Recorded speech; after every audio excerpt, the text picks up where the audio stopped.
이제 마지막 장이 엄청 길어가지고 이게 제가 타이밍을 못 맞췄어요. 자, 우리 지난주에 이스라엘 백성이 애굽에서 노예 생활을 했던 내용을 우리가 함께 살펴봤고요. 그리고 중간에 하나님께서 모세를 준비하셨던 그 내용까지 우리가 함께 살펴봤습니다. 자, 모세를 통하여 하나님께서 이 출애굽을 이루어내시는데 오늘 내용이 이제 출애굽에 대한 내용입니다. 자, 중심 인물이 모세와 바로인데요. 자, 중간 네모칸에 있는 내용들 함께 같이 읽어보도록 하겠습니다. 자, 하나님은 시작. 하나님은 당신이 선택한 백성을 향해 지극한 관심을 가지고 계십니다. 우리 눈에 보이는 하나님의 도움의 손길이 없다 하여 우리가 하나님의 관심에서 제외된 것이 아닙니다.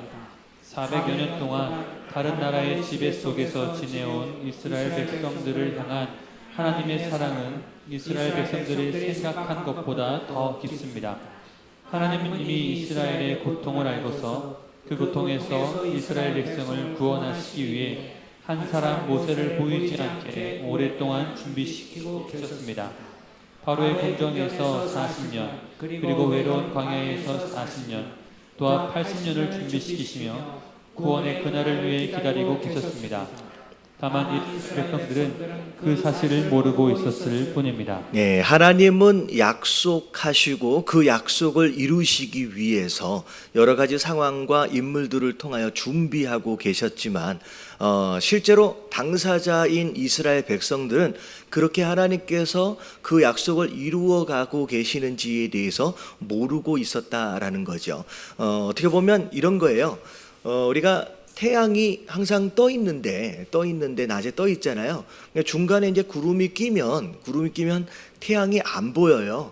근데 구름으로 인하여 보이지 않는 태양, 하지만 태양이 없어진 건 아니에요. 그 자리에 그냥 있거든요. 단지 구름 때문에 보이지 않을 뿐이라는 거죠. 그래서 우리가 이제 살아가다 보면 때로는 하나님이 마치 우리 주변에 계시지 않는 것과 같은 느낌이 들 때가 있어요. 근데 그냥 그거는 기분이에요. 우리의 느낌이에요. 그러면 하나님은 우리의 기분과 우리 느낌을 따라 계시기도 하고 안 계시기도 한 게 아니죠. 하나님은 언제나 원래 계시는 그 자리에 항상 계신다라고 하는 것을 우리가 알 필요가 있습니다.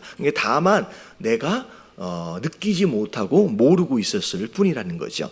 자, 이스라엘을 위하여 하나님께서 이제 쭉 준비해 가시다가 드디어 때가 되어져서 이제 모세를 통하여 이제 구원하시게 되는데, 자, 1번을 보니까 모세와 이스라엘 백성이 이제 나와요. 자, 하나님은 이스라엘에게 어떤 분이냐라고 나와 있냐면 이제 출애굽기 6장 2절부터 8절까지의 말씀을 보면 하나님께서 본인에 대해서 이스라엘 백성들에게 소개하시는 내용들이 나옵니다. 이제 3절을 보면 같이 한번 읽어볼게요. 3절만 시작. 내가 아브라함과 이삭과 야곱에게 전능의 하나님으로 나타났으나 나의 이름을 여호와로는 그들에게 알리지 아니하였고. 자, 종종 하나님께서 이스라엘 백성들에게 자기 자신을 소개하실 때 누구의 하나님이라고 소개해요? 아브라함의 하나님, 이삭의 하나님, 야곱의 하나님. 어떻게 보면 이렇게 표현하시는 이유는 그 사람들의 하나님이다라고 하는 어떤 그런 이제 뉘앙스이기보다는 하나님의 아브라함과 하신 약속이 있어요.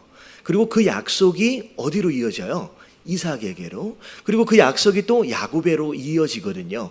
그 약속을 지금 누구에게 이루어가고 계시느냐? 그의 후손되어지는 이스라엘 백성들에게 지금 이루어가고 계신다는. 다시 말하면 아브라함의 하나님, 이삭의 하나님, 이 야곱의 하나님이라는 얘기는 나는 너희와 더불어 언약 안에 있는 그 하나님이다라고 하는 것을 지금 이야기하고 있는 거죠. 그래서 이제 그런 언약과의 관계성 안에서 지금 설명하고 있어요.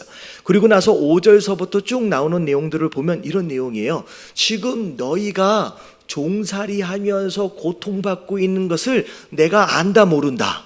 다 안다라는 거죠. 그래서 그 고통을 내가 다 아는 가운데 내가 그 고통에서 구원할 것을 위해서 내가 앞으로 어떤 일을 행할 것이다 라고 하는 거에 대한 소개를 지금 8절까지 쭉 이어가시는 거예요. 근데 그 모든 해야 할 모든 일들이 사실 누구와 했던 약속이에요? 아브라함과 했던 그 약속을 내가 너희를 통하여 이루어 갈 것이다 라고 지금 이야기하고 있는 내용이 8절까지의 내용입니다. 자, 밑에 한번 읽어볼게요. 모세는 시작. 모세는 하나님이 애굽의 고역에서 이스라엘 백성을 건져낼 것이라고 말하자 백성들은 어떤 반응을 보였습니까? 네, 기껏 그 하나님의 말씀을 듣고 이스라엘 백성들을 찾아갔어요. 사실은 모세가 이스라엘 백성들을 찾아갈 때까지 여러 가지 우여곡절들이 좀 있었죠. 모세의 마음 가운데 여러 가지 두려움으로 인하여 못 간다고 한 3번 버티다가 하나님 앞에 혼나고 정말로 결단하고 갔는데, 정말로 큰맘 먹고 이스라엘 백성들에게 하나님에 대해서 소개해 줬는데, 자, 이스라엘 백성들이 어떻게 반응했어요? 오늘 어떻게 반응했느냐? 자, 9절 말씀 같이 한번 읽어볼게요. 자, 6장 9절 말씀 다 같이 시작. 모세가 이와 같이 이스라엘 자손에게 전하나 그들이 마음의 상함과 가혹한 노역으로 말미암아 모세의 말을 듣지 아니하였더라. 네, 구원해 주실 것이다 라고 하는 진짜 복음 중에 복음임에도 불구하고 들어요, 못 들어요? 못 들어요.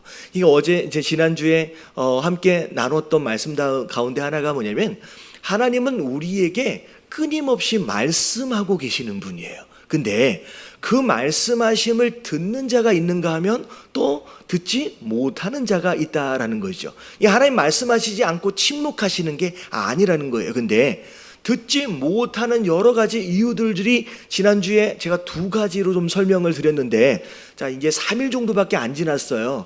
얼마나 기억하고 계시는지는 모르겠는데, 자, 지나치게 자기를 뭐 하면 안 들린다 그랬어요? 자기를 신뢰하며. 나는 아무런 문제가 없다.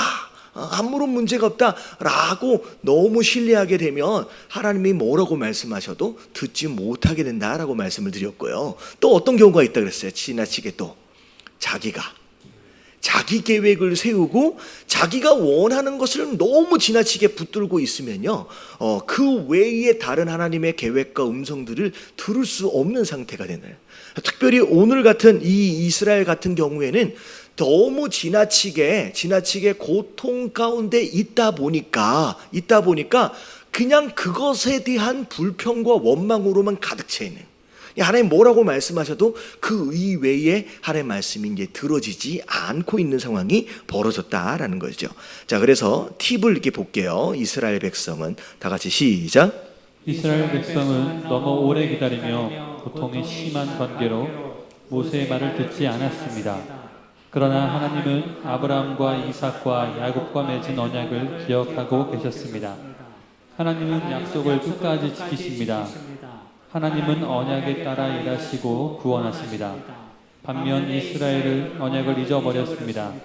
그것이 그들을 힘들게 했습니다. 그래서 사실 언약이에요. 여러분, 약속과 언약의 차이를 제가 종종 설명을 드립니다. 약속은 함께한 이 쌍방이, 이 2사람이 함께 이 약속을 이루어 가야 돼요. 근데 약속을 같이 했는데 한쪽이 약속을 잊어버렸어요. 시간이 뭐 오래 지나서일 수도 있고 여러 가지 여건으로 인해. 그러면 잊어버린 그 어느 한쪽이 약속을 잊어버리면 그 약속은 이루어져야 안 이루어져요? 이루어질 수가 없죠. 약속은 그런 거예요. 어느 한쪽이 잊어버렸거나 포기했거나 어겨버리면 그 약속은 이루어지지 않아요. 근데 언약은 좀 종류가 달라요. 약속이라고 얘기할 수도 있는데 언약이라고 표현하는 이유는 어느 한쪽이 잊어버릴지라도, 어느 한쪽이 지킬 수 있는 능력이 없다라고 할지라도 힘 있는 누군가가 반대편이 그것을 이루겠다라고 하는 의지만 있으면 어떻게 할 수 있어요? 그 약속은, 그 언약은 끝까지 이루어갈 수 있는 거죠. 그래서 하나님이 우리와 더불어 하신 언약, 사실 우리는 그 언약을 지킬 만한 능력이 없어요. 거룩하게 살 만한 능력이 없지요. 우리 아까 아침에 신명기를 읽다 보니까 와, 나는 벌써 몇 번이나 죽었겠다 싶을 정도의, 이거면 다 죽이래요. 우리는 지킬 만한 능력이 없어요. 근데 중요한 것은 그분은 능력이 있다는 거예요. 그분은. 그래서 우리는 포기할 수밖에 없고 우리는 잊어버릴 수 없지만 그분은 끝까지 그 언약을 지켜내기 위해서 대신 어떤 대가를 치르셨어요?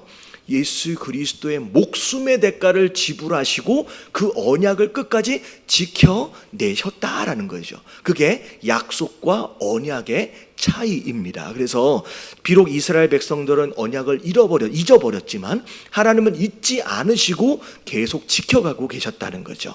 자, 그 중에 쓰임 받았던 모세라고 하는 사람과 아론이라고 하는 사람, 이 아론은 모세의 형입니다. 모세가 도망쳐서 미디안 광야에서 살고 있을 동안에 아론은 나름대로의 레위 지파로서 어떻게 보면 이제 이스라엘 안에서 약간의 리더십을 가지고 있는 정도의 이제 그런 사람이다라고 생각하시면 될 것 같아요.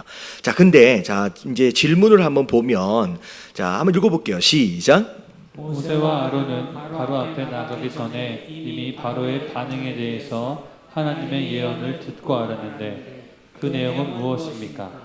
이때 아론과 모세의 나이는 몇입니까? 자, 우리 출애굽기 7장 3절 말씀을 보면 하나님께서 아론과 모세와 아론을 택하셔서 사실 이 모세가 40년 동안 광야에서 살다 보니까 어렸을 때 배웠던 애굽의 말을 많이 잊어버렸던 것 같습니다.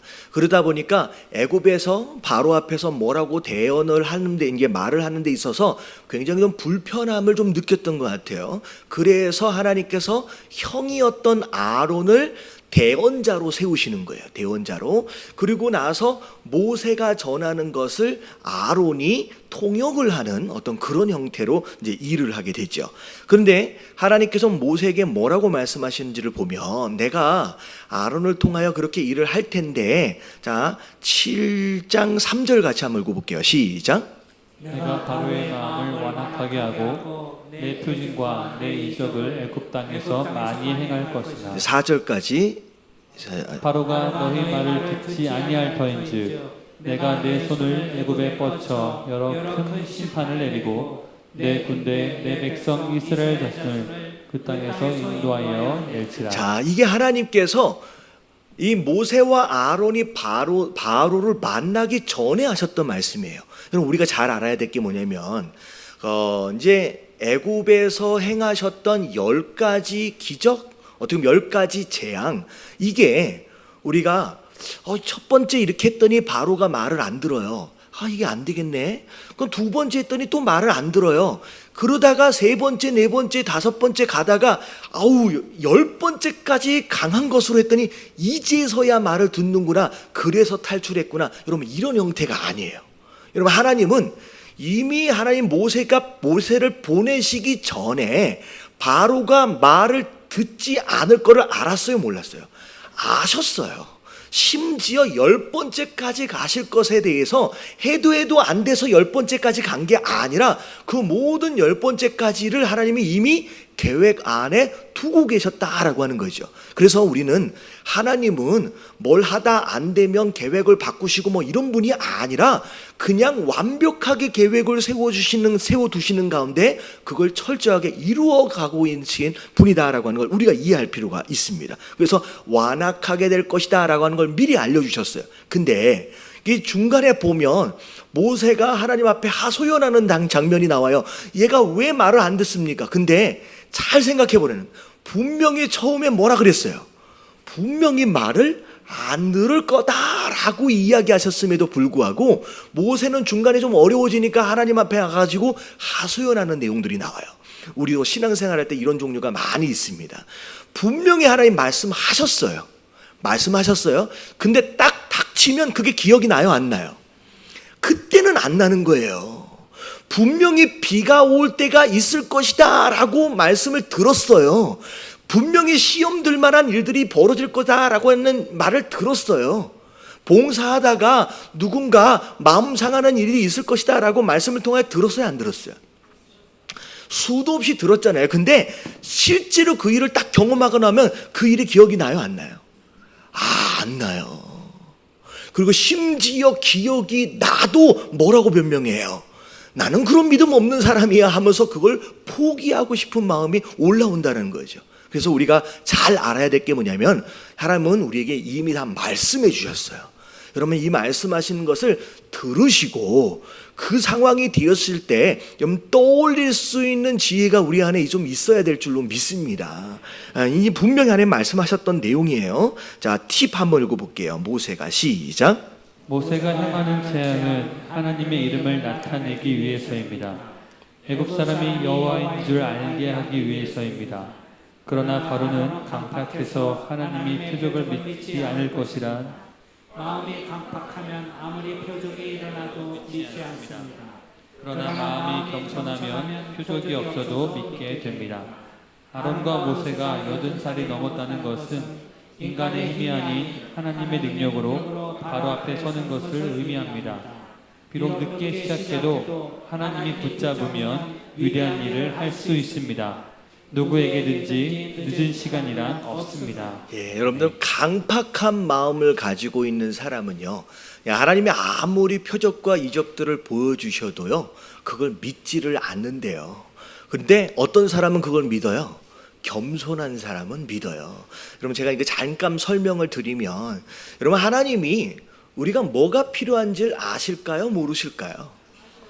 다 아신다라고 말씀하셨어요. 그럼에도 불구하고 너희는 뭐 해야 한다라고 말씀하셨어요. 너희는 구해야 할 것이다 라고 말씀하셨어요.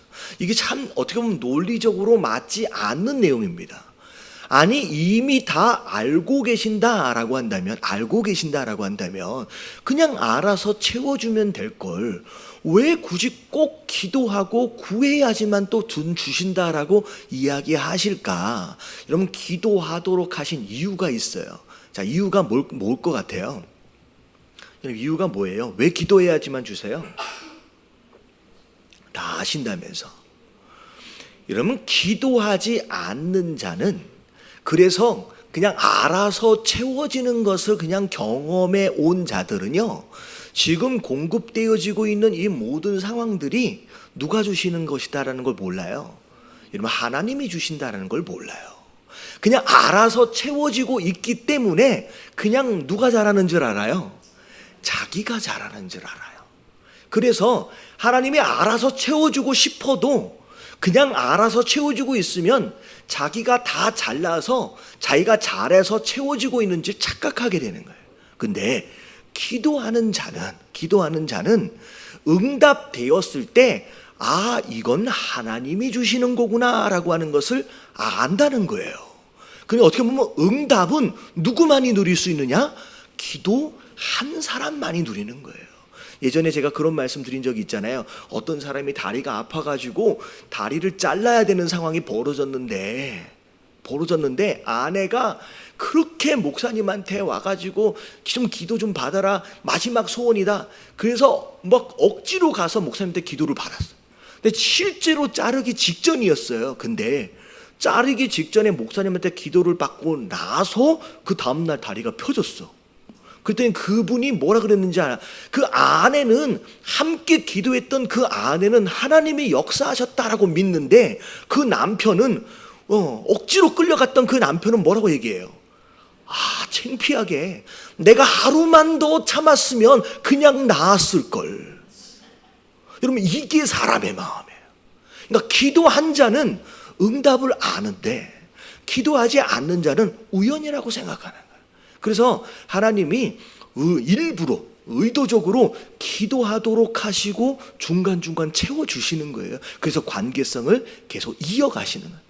그러면 그게 안 되면 교만해질 수밖에 없기 때문이라는 거죠. 그래서 우리는 솔직히 기적과 이적을 믿을 만한 능력이 없습니다. 이제 기도할 때 그게 믿어지는 거예요. 자, 이제 10가지 기적들을 통하여서 하나님께서 이스라엘 백성들을 구원해 내시는데, 자, 10가지 기적들을 하나씩 좀 살펴보도록 할게요. 자, 모세가 바로에게 가서 행한 10가지 이적 중에 자, 애굽의 술객들이 따라할 수 있었던 것이 있었어요. 자, 그게 뭐냐? 자, 첫 번째 기적을 보면 여러분 이게 3번에 보면 애굽 신들과의 전쟁이라 그랬잖아요.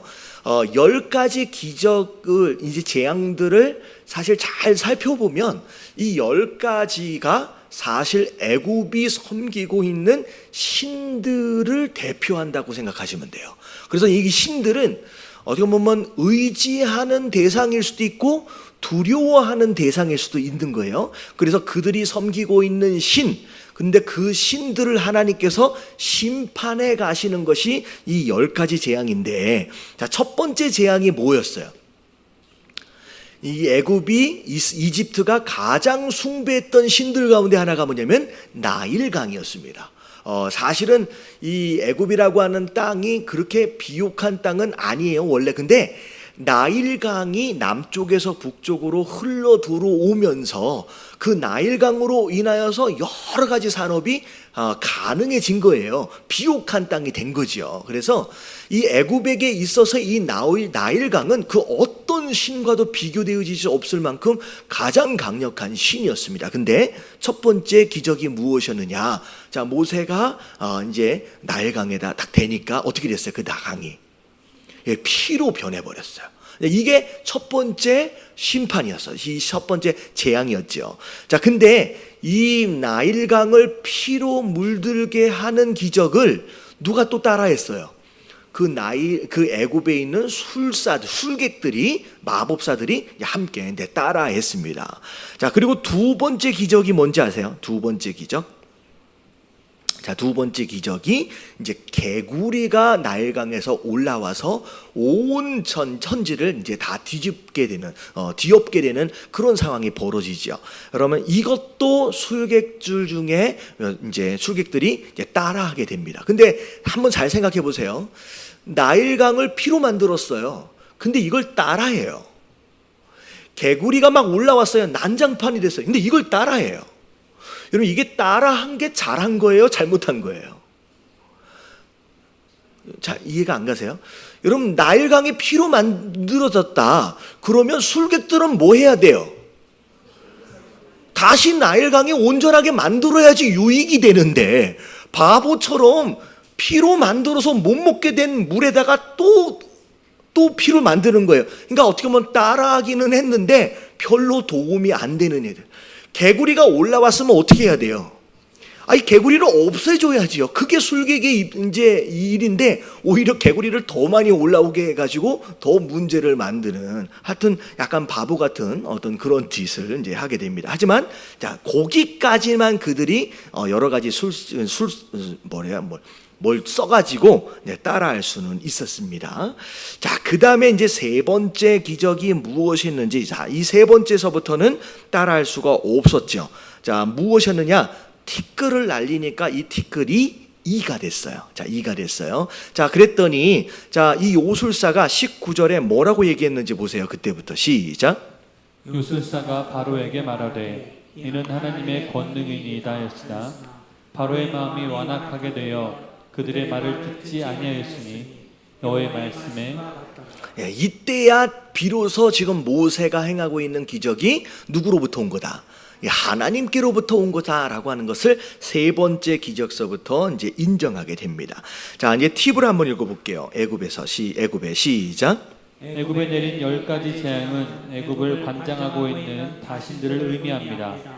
자연신을 믿는 애굽 사람들과 창조주 하나님을 믿는 모세와의 싸움입니다.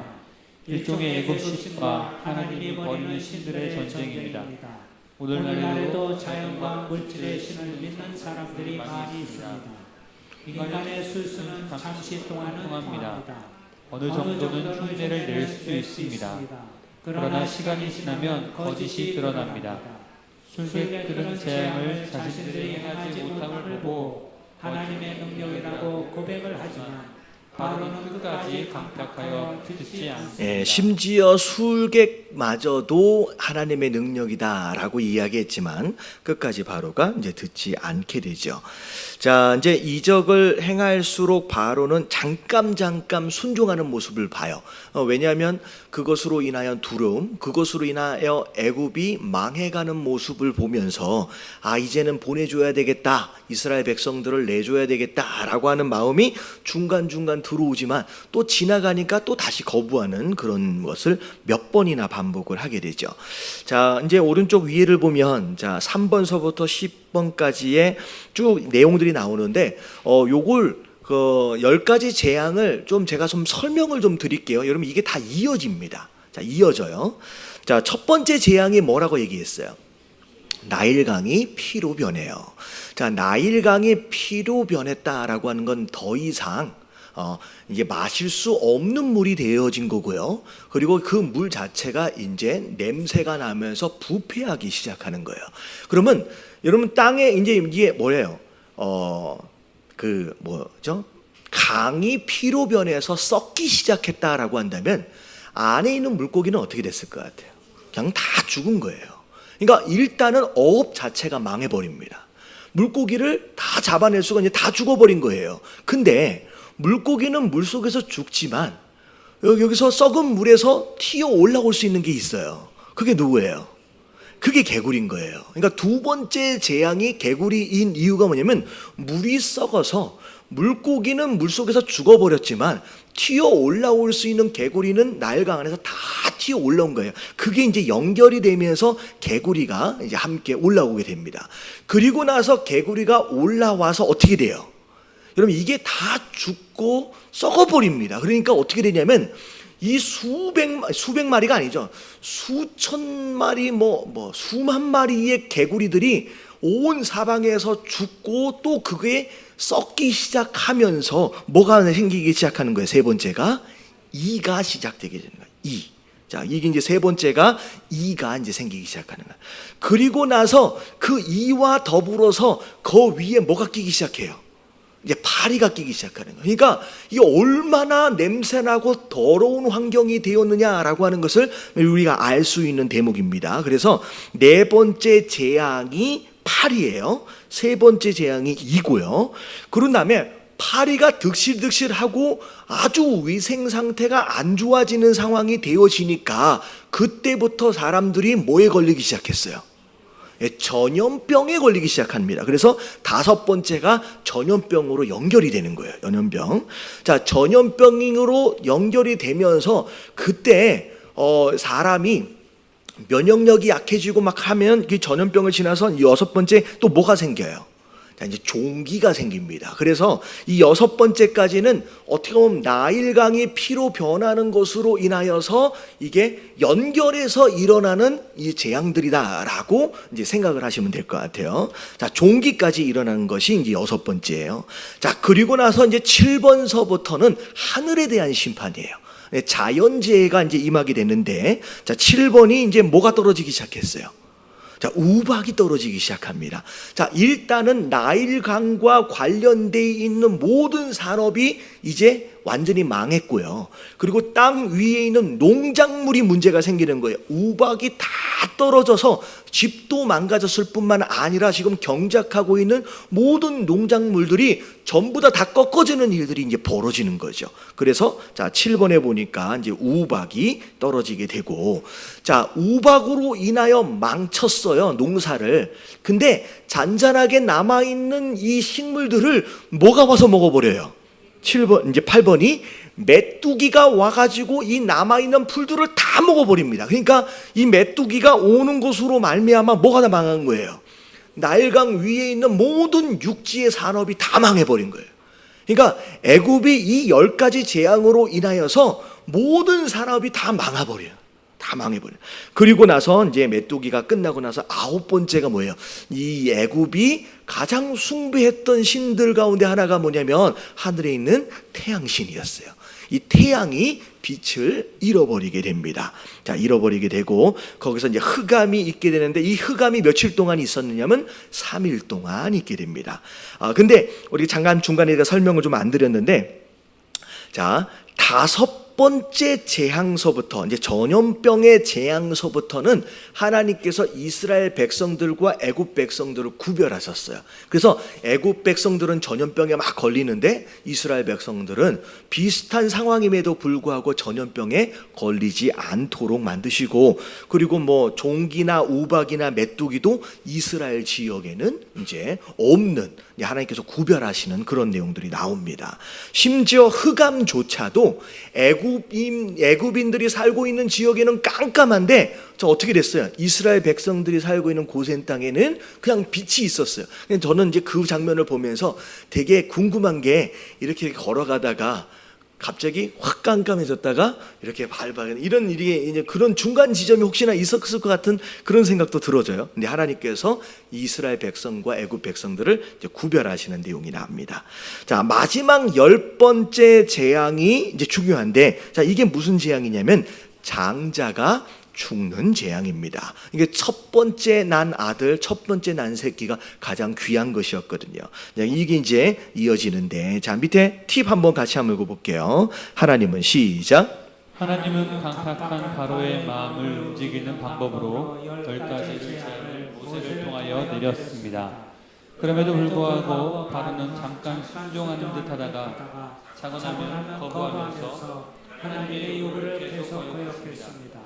결국 자기의 아들까지 죽임을 당하고 나중에는 자기의 모든 군사가 수장당하는 결과를 자초하게 됩니다. 자, 이 수장당하는 결과는 나중에 풀어줘놓고선 보내놓고선 이 홍해까지 쫓아와가지고 홍해 안에서 수장되어지는 그 내용을 얘기하는 거죠. 자, 바로는 시작. 바로는 인간의 간악함을 말하는 좋은 예입니다. 인간은 상황이 나쁠 때는 하나님을 두려워하여 하나님의 말씀을 따르는 듯하다가도 상황이 조금 나아지면 언제 그랬냐 싶게 불순종으로 돌아섭니다. 수많은 하나님의 징계와 고난을 당하면서도 좀처럼 하나님의 뜻을 깨닫지 못하고 자기의 고집대로 행하는 인간의 강팍함은 예나 지금이나 똑같습니다.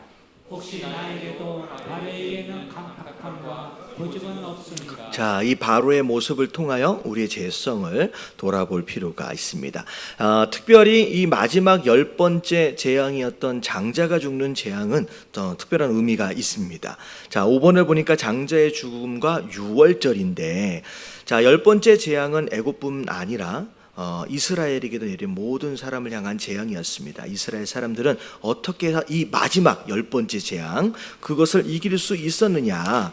자, 출애굽기 12장 1절서부터 14절까지 보면 장자가 죽지 않으려면 반드시 너희가 해야 한다라고 하는 것이 있었어요. 자, 그날 저녁 뭘 잡아라?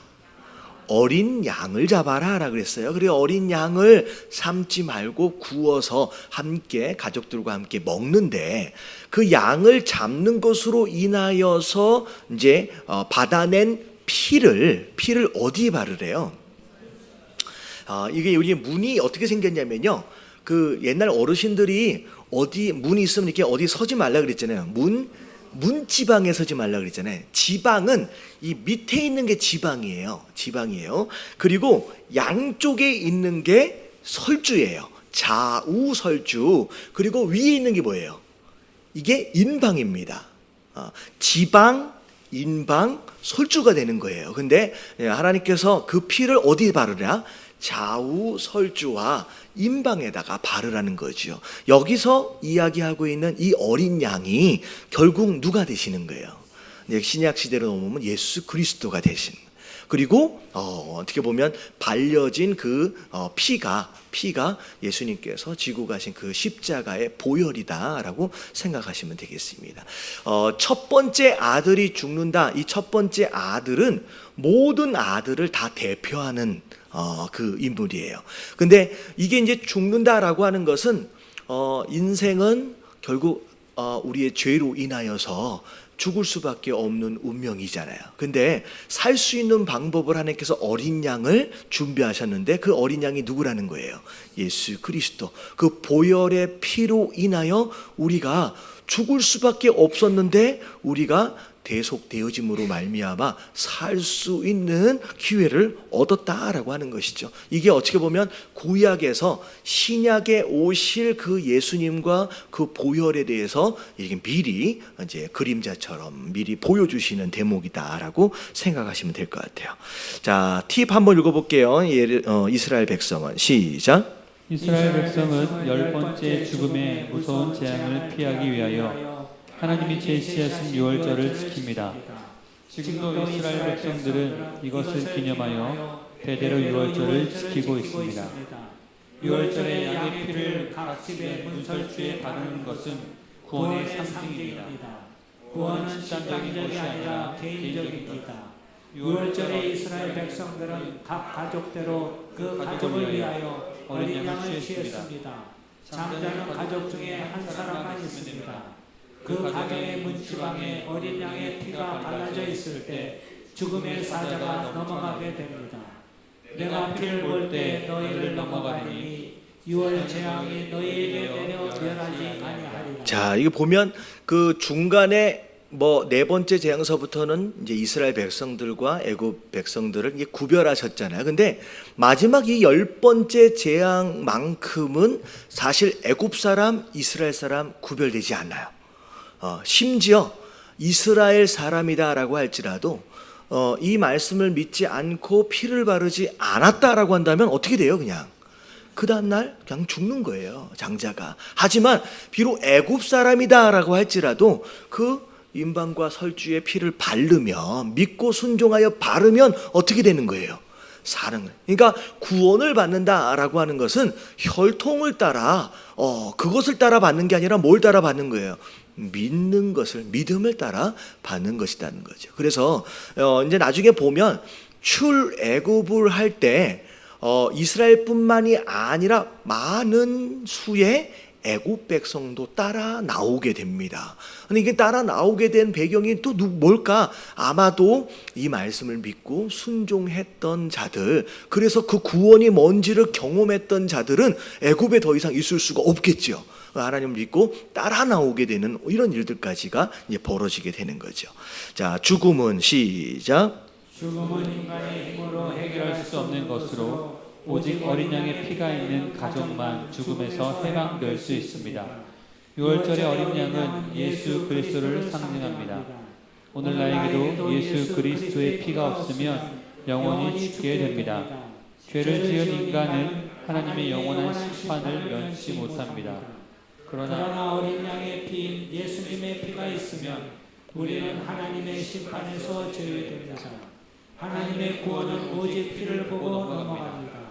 아무리 인간의 행위가 바르고 선한 양심을 가지고 있어도 그것이 우리의 죽음을 해결하지는 못합니다. 예, 그래서 결국은 출애굽 되어지는 이 모든 과정들을 보면 그냥 이스라엘 백성들은 그냥 뭐 했어요? 그냥 10가지 기적이 있는 동안 그냥 집에 계속 있었어요. 좀 고달프게 뭐 이제 노역도 좀 있긴 있었지만 구원을 위해서 그들이 따로 무엇인가를 준비하거나 노력했던 것이 따로 있는 게 아니었어요. 마지막 10번째 재앙 때 그저 하나님께서 어린 양 잡아서 먹고 그 피를 바르라 하셨을 때 그 피를 순종함으로 바른 그 행동밖에 없었어요. 그러니까 어떻게 보면 믿음과 순종이에요. 그것밖에 한 게 없는데 이스라엘 백성들은 어떻게 돼요? 곧 애굽에서 노예 생활을 청산하고 이제 탈출해서 자유인이 된다라는 거죠. 근데 우리 구원도 마찬가지예요. 그러면 세상 다른 종교들이 이야기하고 있는 구원 굉장히 복잡합니다. 이슬람 같은 경우에는 구원받기 위해서 뭐 해야 되는지가 어마어마하게 많아요. 그럼 그거 하려고 그러면 다 못해요. 근데 하나님은 우리의 구원을 위해서 그냥 뭐만 하래요? 예수님을 믿기만 하래요. 어쩌보면 너무 쉬운 것 같은데 너무 쉬운 이유가 다른 어떤 노력을 통하여 얻어낼 수 없는 게 그냥 구원이에요. 그래서 그 믿기만 하면 구원을 얻도록 만드셨다라고 하는 거죠. 그래서 우리가 이것을 알 때 사실은 이걸 뭐라고밖에 얘기할 수밖에 없느냐? 이걸 은혜로라고밖에 이야기할 수가 없는 거예요. 그럼 내가 믿었다라고 하는 거, 양피 바르는 게 우리가 구원받는 것에 비하면 별것이 아닌 믿음과 순종이에요. 내가 예수님을 믿는다라고 하는 건 요거 자체가 사실 내가 구원을 받음으로 인하여 얻어지는 것에 비교하면요 정말로 아무것도 아니에요. 그래서 우리가 예배를 드릴 때도 항상 기억할 수밖에 없는 것이 이 모든 것이 다 뭐다? 하나님의 그냥 은혜다라는 거죠. 그래서 신앙생활을 오래 하고 어떻게 보면 말씀을 묵상하고 기도하면 할수록 이게 다 하나님의 은혜구나라고 하는 것으로 느껴지고요. 그것으로 인하여 그냥 뭐 할 수밖에 없냐면 감사할 수밖에 없어요. 그래서 여러분 신앙생활을 막 하고 있는데 이상하게 감사가 잘 안 된다 그러면요 여러분 신앙생활에 지금 방향이 뭔가 잘못된 거예요. 그러면 신앙생활을 진짜 제대로 하고 예배를 제대로 드리고 있다라고 한다면 은혜를 알 뿐만 아니라 그것으로 인하여 여러분 감사할 수밖에 없고요. 여러분 감사하는 사람이 곧 어떤 사람이에요? 여러분 행복한 사람이에요.